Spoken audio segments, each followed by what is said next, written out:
To download and install a game on your PC or laptop, you'll need to start by downloading an app that allows you to buy, download, install, and play games. This can be done by going to a browser, searching for the app, and navigating to its website.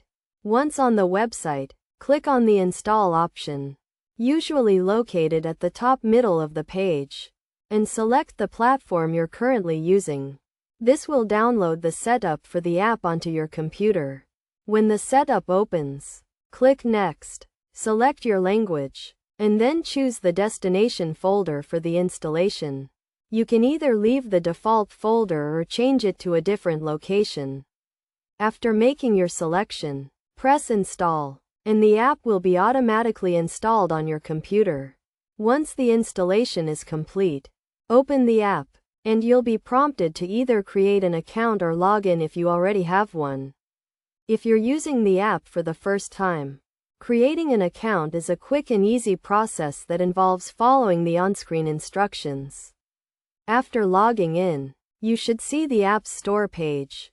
If not, click on the store option, usually located at the top left. Next, go to the search box, typically located on the right side, and type in the name of the game you want to download. Once you've found the game, click on it, and then scroll down until you see the option to add it to your cart. Click on this option, then view your cart, and select whether you want to buy the game for yourself or as a gift. After making your selection, proceed to the payment page. Choose your payment method, and complete the checkout process. After purchasing the game, it will be added to your library. To access your library, click on the library option at the top. Select games from the left menu, and find the game you just purchased. Click on the game, then press Install, and choose whether you want to create a desktop or start menu shortcut.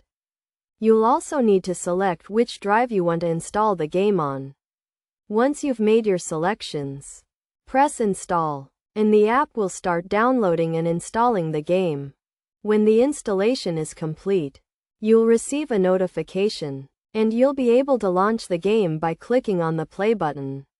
The game will then open, and you can start playing.